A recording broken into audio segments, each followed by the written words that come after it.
Howdy gamers, we got a new store with new merch, so go to superbutterbuns.com to get shirts, hats, and more. Okay, cool, moving on. Y'all remember Thrillville? You know, it was that hyper-upbeat theme park simulator game where its name just unlocked a core memory for some of y'all. Yes, are the feelings of 2006 and 7 coming back? Remember the sights, the sounds, the sensation of your head laying on the track as the nostalgia comes running at you full speed! But for reals, Thrillville was arguably the must-have park simulator game of the PS2 and original Xbox era, since it was specifically designed to cater to kids' power fantasies of running their own amusement park. I'm the new park manager. Realism not included. Created by Frontier Developments, an independent British game company best known for kicking off the first 3 Roller Coaster Tycoon games, and basically any decent simulator you can think of. Seriously, think of one. They've probably made it. Also, the Elite series. Fun fact. Vroom vroom. Thrillville at the time was their attempt at streamlining the park simulator experience, but with a fun, goofy twist. Instead of rehashing the tried and true formula of being an omnipresent god manager, pulling the strings from on high, causing havoc, and watching your guests move around like pathetic ants and using them as bowling pins, Thrillville, on the other hand, went all in on plopping you, and by extension your hideously simplified customizable avatar, on the ground floor of your parks to manage them up close and personal, allowing you to not only build and design your attractions, but ride the rides, play the games, and even converse with your park guests. Hey. Not you again. To varying success. But folks ate this game up when it came out, particularly because it was published by LucasArts at the time, so I had a big old marketing budget blasting it on the Disney Channel airwaves back when that was a big deal. And I swear to God, there was a commercial featuring Mitchell Musso from Hannah Montana telling me to go buy it ASAP, but I legit cannot find it anywhere. Can find the other ones, but not this one I specifically remember. Not sure why it was scrubbed from history, although I might have a few guesses, but for now, I'ma blame my lack of evidence on the CERN particle accelerator being turned on recently or something. I don't know. Maybe it was in a different timeline. However, if you know what I'm talking about, let me know in the comments. We're gonna get to the bottom of this one, y'all! Anyway, Thrillville presented itself as the cool park simulator who played with Hot Wheels, wore a backwards hat, and ate Gushers for dinner, cause it truly was a kid's dream scenario. The game didn't waste any time making sense of the circumstances either. The story, or rather the handful of cutscenes stringing the game together, starts off with the knockoff professor from Back to the Future, aka Mortimer, who's the zany inventor of Thrillville, trying to get a competitive edge in the theme park industry by making you the manager of Thrillville, to inject some youthful zest into the parks while he does like wacky science stuff, and boom, we're managing! It incorporated all of the basic simulator logistic features you would expect, like maintaining guest happiness, park cleanliness, and financial management, allowing you to even launch marketing campaigns to brainwash the children, take out loans, hire and fire staff, and adjust prices, which I happily raised to reflect the current market in real-life parks so my guests can have the amazing experience of being bled dry as much as me. Who here likes Dasani, huh? But these features are as shallow as Lady Gaga busting a lung during the Oscars, because the real focus was to enjoy your own park from the guest perspective, while having fun being the manager who manifests structures with their mind apparently. So it gamified everything and made everything interactable. Yes, I just bought a hat. It was loaded with mini-games like putt-putt, shooting galleries, bumper cars. How do you like me now? And awkward sound effects. But there were also missions to gradually improve the park's quality, collectibles, the occasional drug money laying around, and of course, insanely rude people to talk to. Every time our parks unveil a new ride, Globo Joy unveils one just like it. Save the conspiracy theories, wacko. It's just one of those days. Literally anything you saw, you could play or ride with no limits. Like spending hours smacking moles, showing them who's the boss, throwing yourself into the trampolines, dancing for an audience while trying not to cry. Me too, bestie. Or sitting on a coaster you designed while screaming with the dedicated scream button.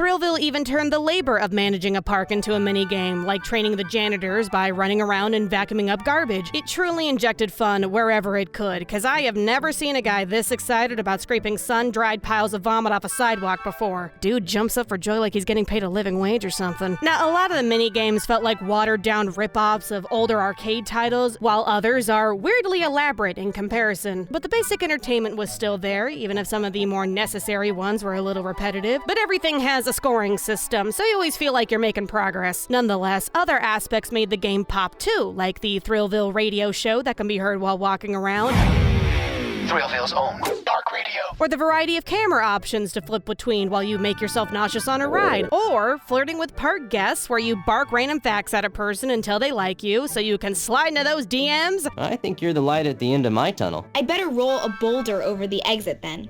and get brutally rejected. Most of these conversations are as organic as two chatbots on a Tinder date, and 99% of the guests are like randomly generated Sims, so conversations tend to repeat themselves, but occasionally someone blurts out the biggest, fattest red flag you've ever heard in your entire life. A disposable diaper takes 500 years to decompose. Babies are cuter naked anyway.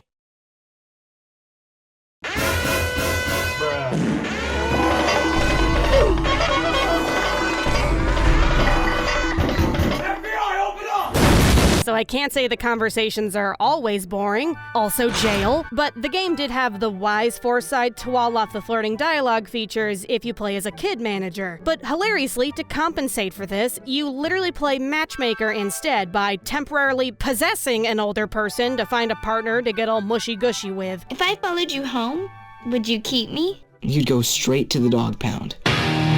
The same results still apply though. But with all of these features combined, Thrillville stood out from other park simulators because of its streamlined mechanics, personal park involvement, and pure amusement fun. However, all of the pizzazz came at a cost since the park's actual theme, landscape, and layout was heavily limited or locked completely. You really only have control over what attractions go where with some cosmetic options. And break out your calculators, because there are 5 different theme parks that unlock in a linear fashion, such as Time Warp, Paradise, Adventures, etc. And each park has 3 mini zones with thematic background pieces like Octopus Overlords, knockoff Star Wars, and a giant curse-looking baby for some reason, among other things. But each zone has 3 areas to place vendors and attractions along with 2 coaster bays. So, if you do the math, and comment below what the answer is, because I'm just guesstimating here, there was plenty of space to work with. But using up all of the space was really tough since the game featured a power limit, which only allowed a certain number of attractions per zone, and there was no way to raise the power limit, like not even as a reward for making fat stacks or something. So if you want to max out your entertainment value, some parks are going to be short on bathroom stalls, if you know what I mean. Apparently the limit was put into place to guarantee that the game would run smoothly, because if you jam too many attractions into one place, it could cause the game to implode from overload and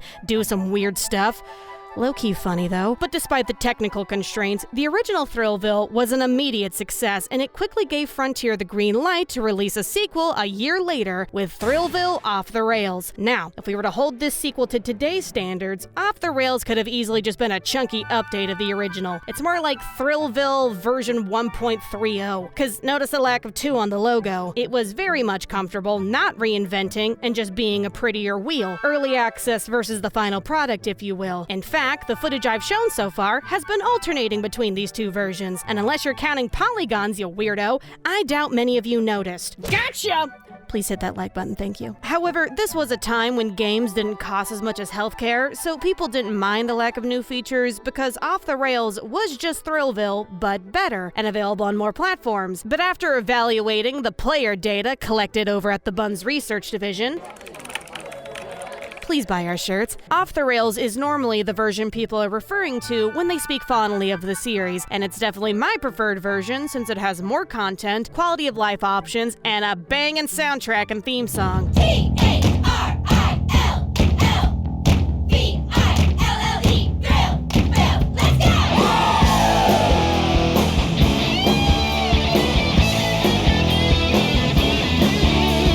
Sadly though, you still only have 5 parks with the same power limits, and the plot is, again, paper thin with Dr. Pickle-Rick making you the park manager because their competitor Global Joy is doing a capitalism or whatever by sabotaging your parks in obscure ways. It's as simple as it gets, but Off the Rails uses this angle to make each main park objective more interesting, like convincing critics to give you a fair review, bribe them, figuring out who's breaking down all of your rides, disgruntled employees, and finding a way to obliterate all of these robots. You'd be my dream date, I think.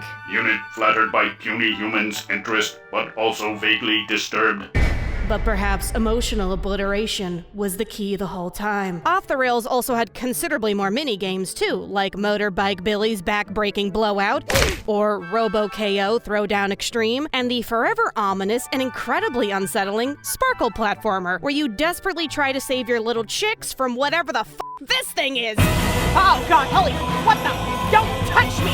What is your deal, you freaky? Oh god, my shit! It also had the Vendor Tender game, featuring your Karen boss staring at you while barking unwanted feedback, surrounded by all this weird crap. Like, there is so much going on here, I don't even know where to start. Like, what are we cooking with these?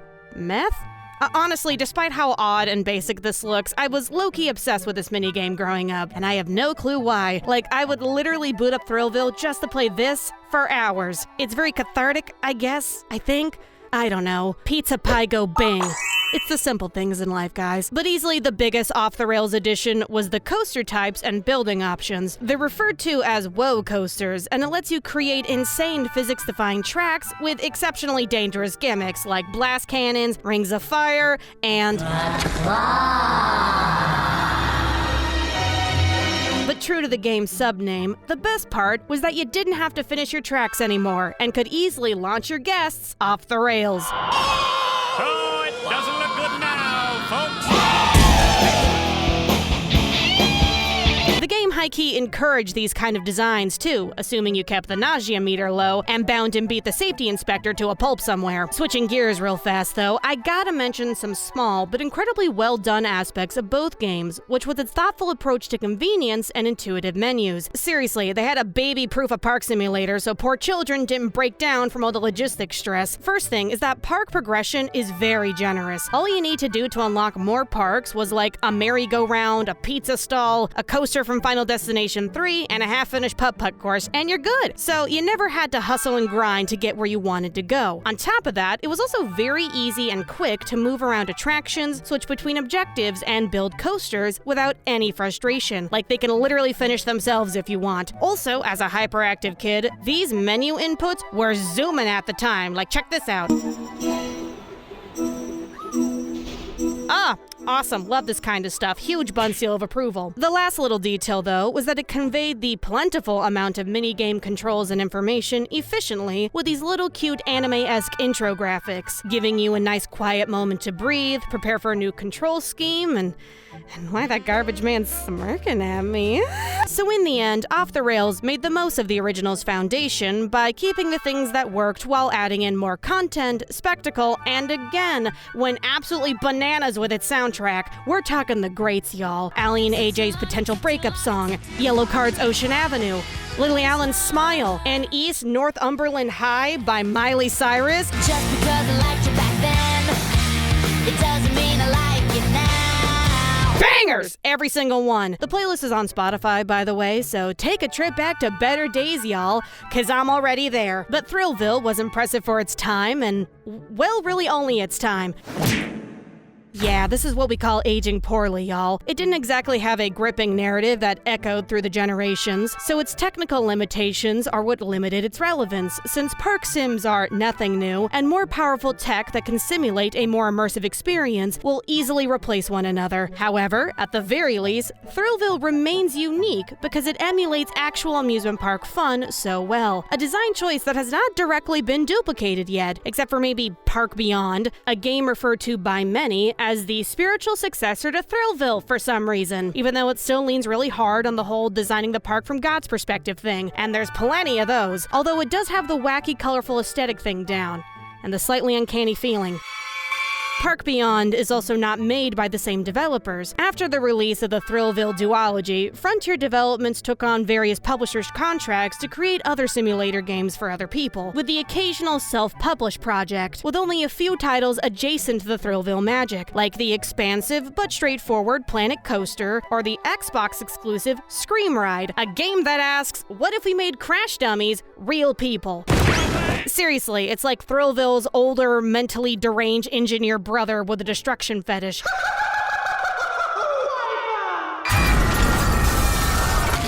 It's a very short game, but weirdly very satisfying. I didn't think I'd be this entertained by throwing people at buildings to watch the big numbers go up.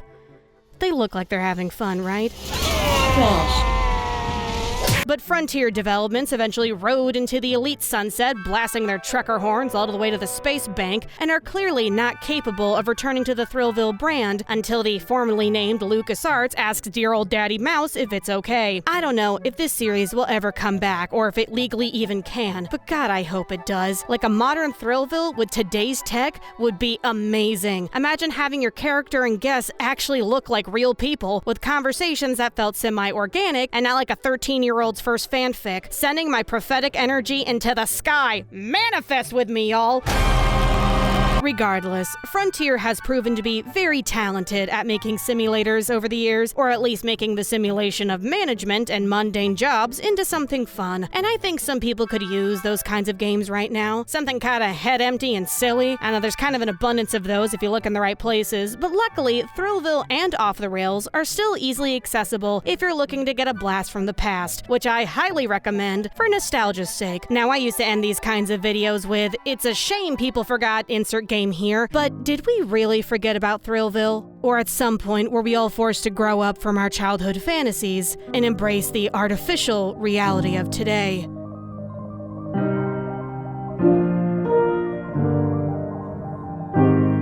Who knows? Honestly, I'm just out here playing putt-putt. Nothing matters, y'all! Yo, yiggity yo, welcome to the end of the video. Still not dead, fellas. Still got videos in the oven, so thank you for waiting. But as a little holiday gift from me to you, I hope you all enjoyed this little retrospective. Funny enough, I actually got Thrillville as a Christmas present back in 2006, so I say the timing is just right. But none of my videos would be possible without my amazing patrons. Beautiful, fantastic, God bless each and every one of you. Mwah! If you want to catch all of my content, be sure to subscribe to Super Extra Buns, cause that's where I upload more recent gaming stuff, and it's chill videos in the meantime. I'm planning on making 2023 a big year content-wise, so please stay tuned, and I'll see you all in the next one. Toodles!